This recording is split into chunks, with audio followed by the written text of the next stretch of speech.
All right, let's get started, gentlemen. Yesterday, we had seen a halacha that if a person is in the midst of negotiate, there were two important, I think, salient points that we saw yesterday. Number one, if a person has already worked out a price, there's already been a transaction, even before the transaction has taken place, but the negotiations for the transaction have pretty much been worked out. And the only thing left to do is to complete the transaction.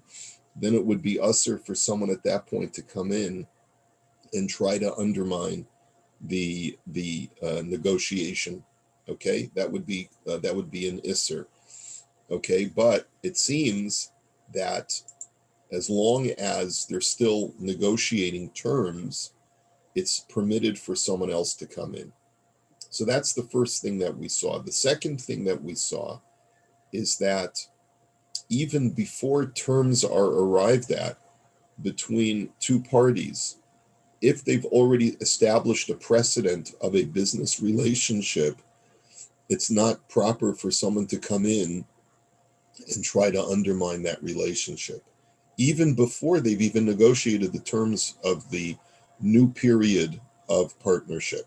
So, for example, I mean, this was the example that we saw at the end of the Sif, where a person is a tenant, in an apartment or in an office building or whatever the case may be, even though the terms of the new lease have not been worked out for the new year of the lease, it would be usher for someone to come in and try to eject the current tenant from his workspace or from his tenancy, so that he can get that space. That would not. That's called ani hamahapech bechurara.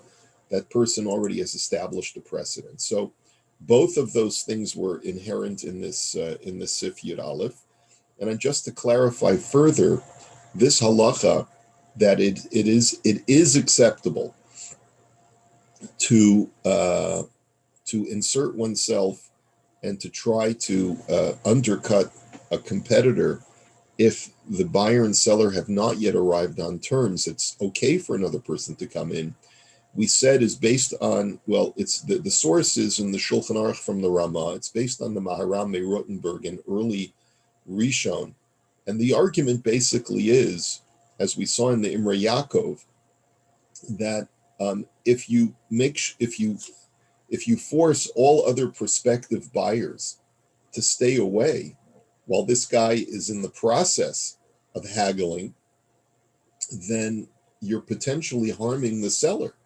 You're potentially harming one party because you're not creating enough of a free enterprise market to allow him to get the best price for his merchandise, right? So, or for whatever he's selling.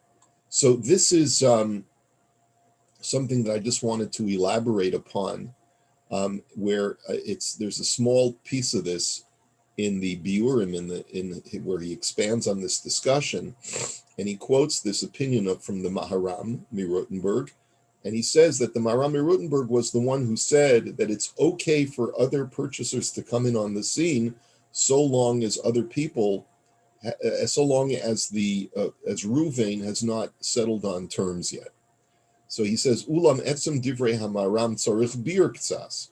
He says, I'd like to just explain this a little bit, because the lichora kasha ma hefsid yesh lamocher, because you could really ask the question, what loss is there to the seller if we tell everyone else to stay away during the negotiation process?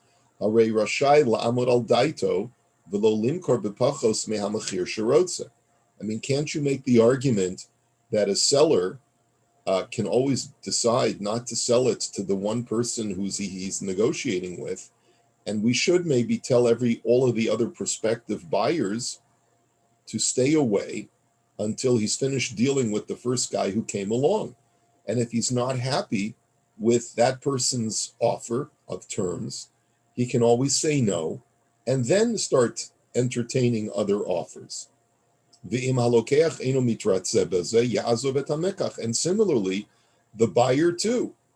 let him finish his negotiations, and if he's unhappy with the final offer of the seller, he too can walk away. And then afterwards, let someone else come in and deal with it. Skip the parentheses.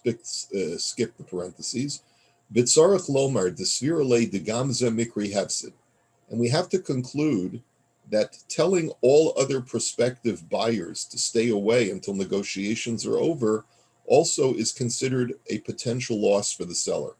Because maybe the first buyer or prospective buyer will basically say, no, everyone else stay away. I'm still in the middle of negotiations with this seller. And even though the seller has refused to sell it to me, I'm still in the process. And if a second guy will come along, he'll say to him, Yomarlo shuhu mechazer acharav kevar. He'll tell him, no, I'm already in negotiations. But the seller has already told him, your terms are unacceptable. And he's just trying to squeeze the guy. And second of all, so that's the first argument, is that if we create such protection for a prospective buyer, we're going to end up harming the seller, because the buyer will then be able to control anyone else who can present an offer to the seller. And then he says, and another point is that a price is established based upon the demand on the market. And a seller many times has to gauge the demand for his product. The more of a demand of this product, the higher a price the seller can fetch. And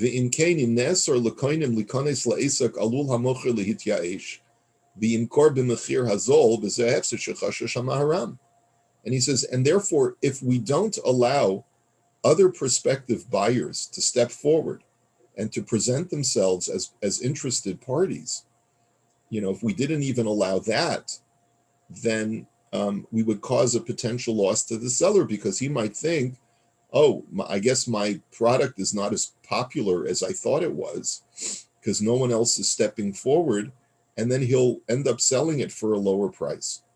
So as you can see here, there's a tremendous delicacy between allowing for a free enterprise market so that people who wish to sell their items are able to make a handsome profit and to be able to get what they would want for what they feel their product is worth, and contrast that with protecting buyers from mercenary, people who are going to try to undercut them, and that's going to cause a loss to the buyer. So there's always got to be that kind of really very delicate balance between helping the buyer and helping the seller, right? So on the one hand, if they've already agreed on terms and they're in the process of finalizing just the last final points of getting the wording in the contract correct and all of that other stuff, so at that point, you're not allowed to step in and try to undermine the deal, right? Could you perhaps say to the seller, I hope if everything works out between you and the buyer, that's great. But in the event that things collapse, please let me know, because I would be interested in having a conversation with you in the event that things don't work out.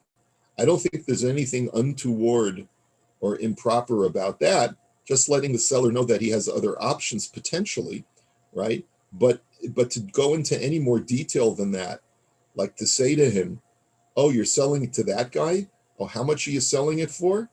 Oh, I would have given you so much more.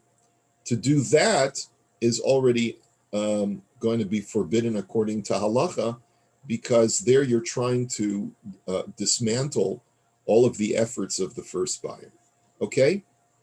So now I want to go back to the second point that we saw yesterday, which is if a precedent has already been established in a business relationship between a buyer and a seller, and now there are new terms that they're in the process of negotiating for the future of that business relationship, it is usher to try and undermine the first the first person, if let's say Reuven is the buyer or the consumer, and Shimon comes along and says to the service provider or to the seller, and he says to him, you know what, you know, the period of business with him is over, so why don't you do business with me now, right? So in many industries, especially when it comes to renting property, you don't have a right to try and get the first person evicted because that creates a very severe hardship for him.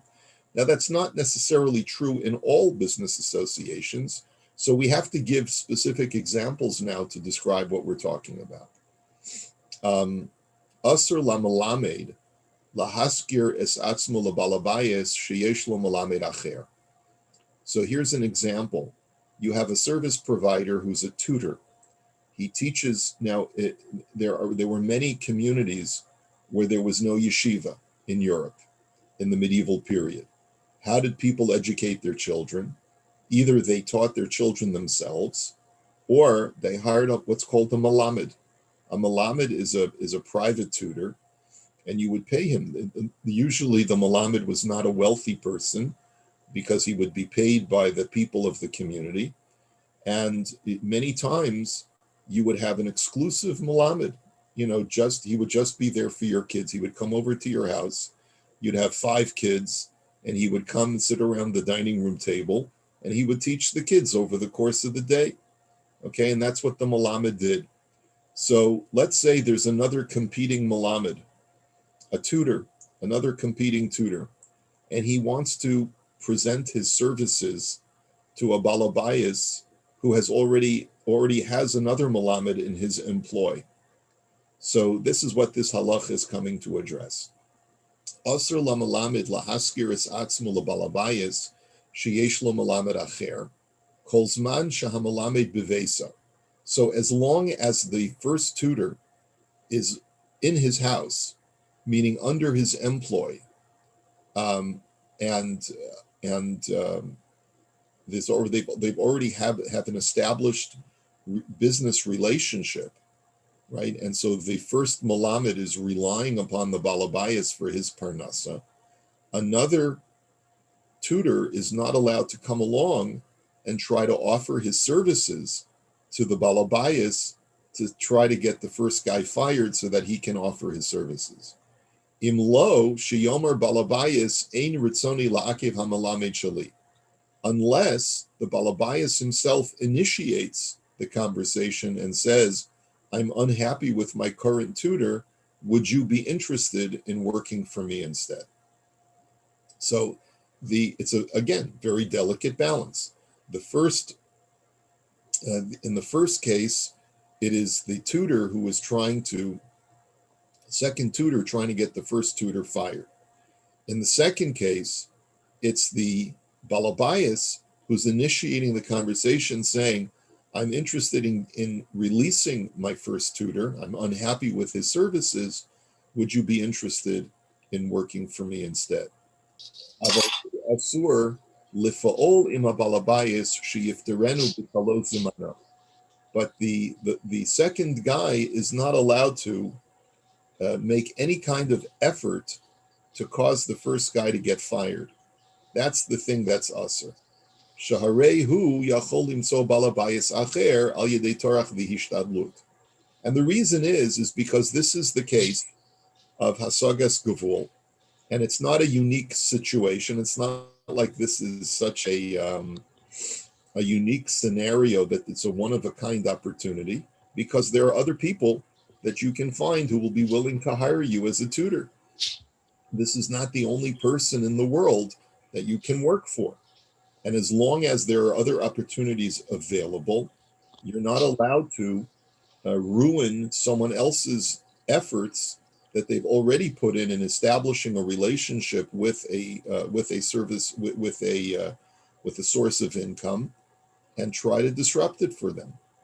Okay, let's continue. V'hu adin im ein hamalamed beveso shel balabayas ela shekvar bikesh mi balabayas techila. He says, and the same thing would be true even if the balabayas has not yet hired the first malamed. Okay, even if he hasn't taught a day in his life, the first tutor has not even begun tutoring yet. But it's clear that he's in the process of negotiating to become the tutor. It would be usher for someone else to come along and say, "Why are you hiring him? You should really hire me."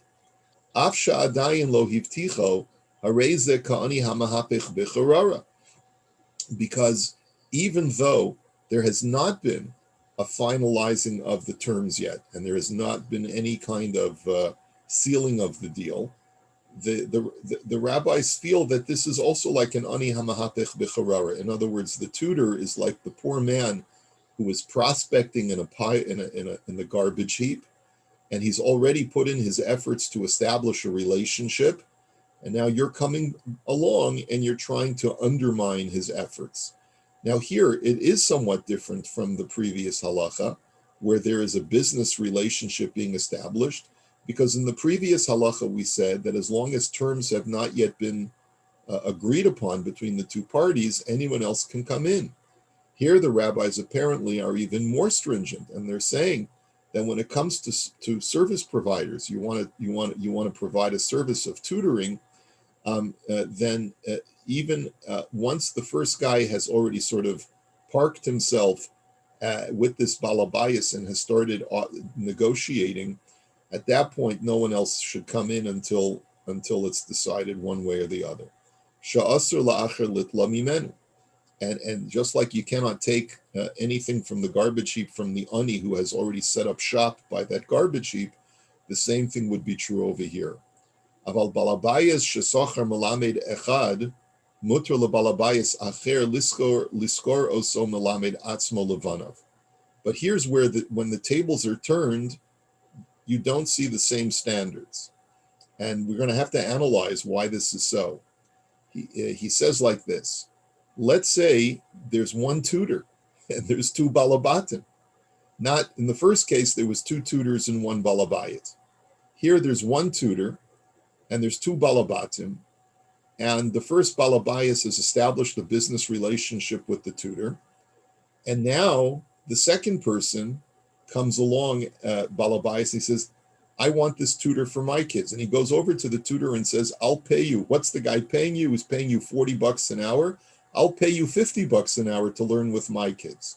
That is permitted according to halacha. Now, why is that permitted? That's surprising, right? But why is that permitted? Ve'ein bazeh mishum hasagas gavul, and there's no problem of encroachment over here. Ki efshar she'enu yachol limso melamed moel levanav kazeh. Because maybe the argument is, he could argue, I can't find as good of a tutor. Your product that you are offering is unique because you're the best tutor available. The other tutors I could hire, but they're not going to be able to teach my children as effectively because I see your skills as an educator are far superior to whatever anything else is out there.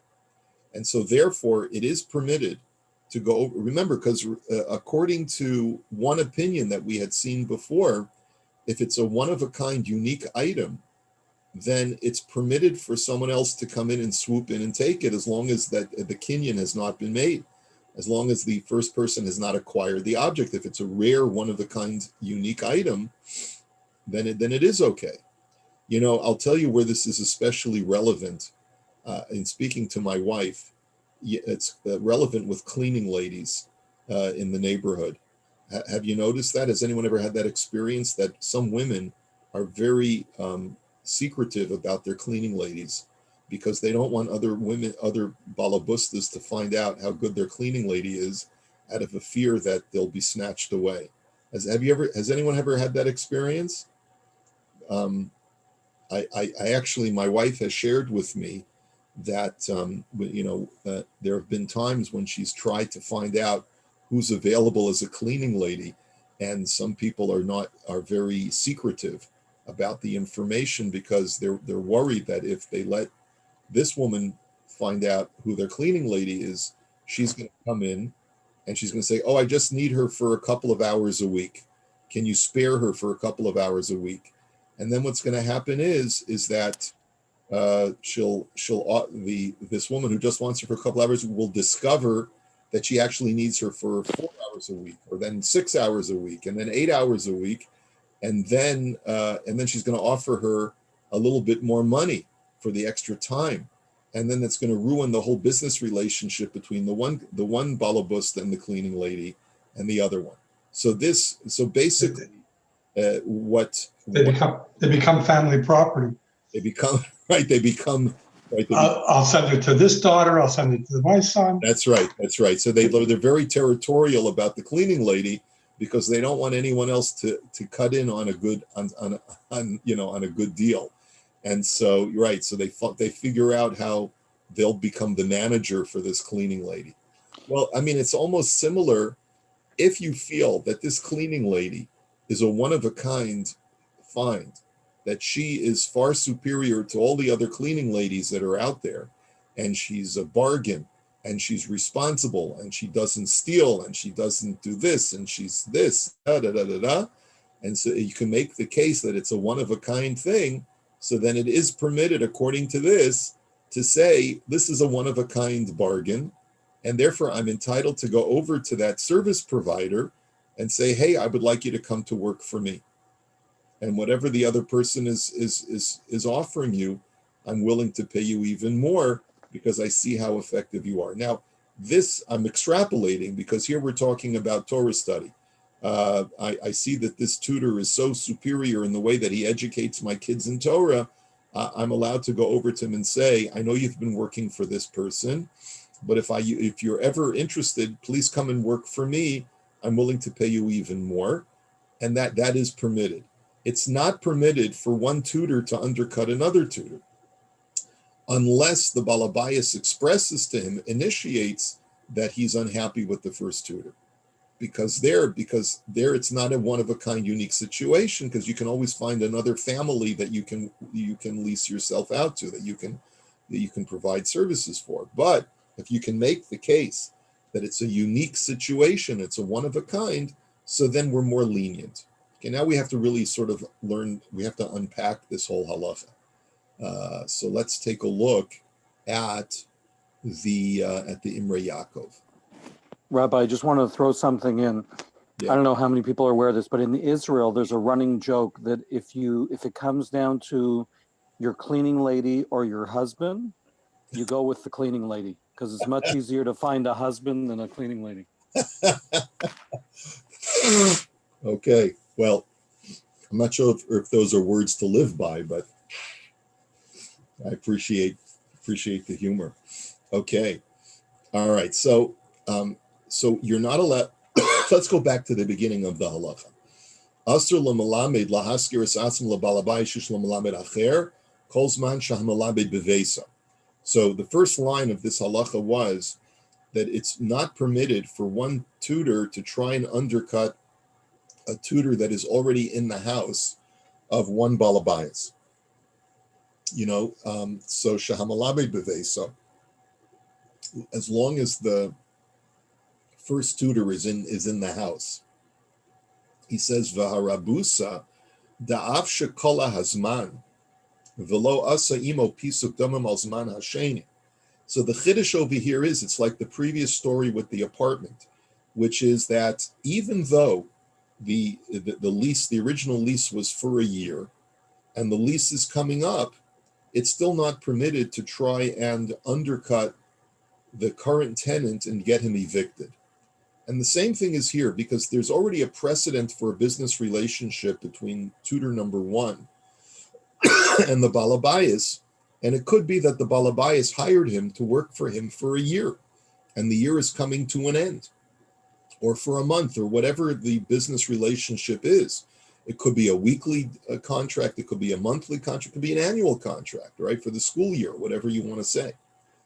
And even if the school year, let's say it's June, and the tutor's services are coming to an end because the school year is ending, nonetheless, it is not permitted for tutor number two to come in and say, well, maybe for next year you'd like to hire me instead of this first guy. He says, Uva alma kaimelan delo nikra mahapech ela b'shekvar pasku hadamim beinehem. Because normally we say that there's only a problem if the price has been agreed upon. And here, for the next year's education, maybe they haven't agreed upon a price. Maybe they need to renegotiate. Maybe they need to come to settle to a new understanding as far as what the cost will be for a year's worth of tutoring. But since a precedent has already been established, a business relationship has already been established between the first tutor and the balabayas, mikri mahapech mishum demistama nishar al pisuk rishon va'ayin lekaman. That's the reason why it's usher for the second tutor to come along and try to insert himself, because there's a fair assumption that whatever the previous business relationship was will carry over to the following year. And therefore, for the second tutor to try and disrupt that kind of business relationship that has already had as an established precedent is usher, just like it's usher to try and get the first tenant evicted when there's already been an established business relationship. Okay, so that's that's what we saw at the very beginning, right? Which is once the business relationship's already been established, it's usher for tutor number two to try and come in and insert himself, and the only and it's usher for, it's only mutter if the balabayas initiates the conversation with the second tutor, expressing his unhappiness with the first tutor, right? But it's not permitted for the second tutor to initiate this effort to try and say, hire me instead of the first guy. L'cha'ora mashma, and he writes that it seems from the language, says the Imrei Yaakov, she'im eno poel umashbia olav, rak metzia atzmo b'timim ushari. It seems from the language that the second tutor is only not allowed to try to sell himself, to do a hard sell, basically saying, "Come on, hire me instead of that guy because I'm more effective and maybe I'll even give you a better price," or whatever it is. He says that's what's not permitted. But if he's just rak mitzia atzmo b'timim ushari, if he just goes over to the balabayas and says, "I just wanted you to know that I'm a new tutor in town. Not that I want to take away tutor number one's business, but if there was ever an interest, I just wanted you to know that I'm available." To do that, it seems like from the Imrei Yaakov that would be permissible.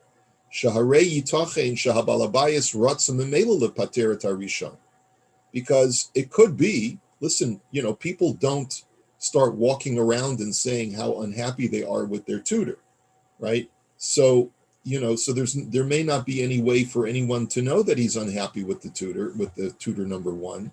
So for tutor number two to come along and basically say, "I just wanted to leave you my business card just in case there was ever any interest," there's nothing wrong with that. But he says, "Vitzarachi," and it seems like it needs more analysis.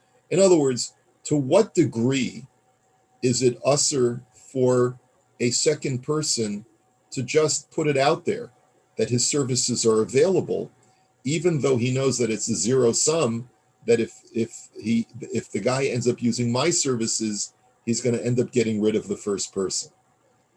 So it's, this is the question of, to what degree, and it would seem like in a completely open market, a free enterprise market, there's certainly nothing wrong with advertising your services or even leaving your business card by a person's door to let them know that you're available. You're not telling him to fire the first guy and to hire you instead. Maybe you'll tell him, "I'm available in case you have a friend who's interested. Maybe there's another balabayas in the community with kids who would be interested in hiring me. If you know of anyone, please spread my work, spread my name." So it seems that that's fairly innocent, even if you know in the back of your mind that it could also be relevant for this guy as well. But as long as you're not giving him a hard sell and encouraging him to dismiss the first person, it seems from the language, says the Imrei Yaakov, that would be okay. All right. So any questions, comments before we stop for today? We'll continue this in Mirz Hashem tomorrow.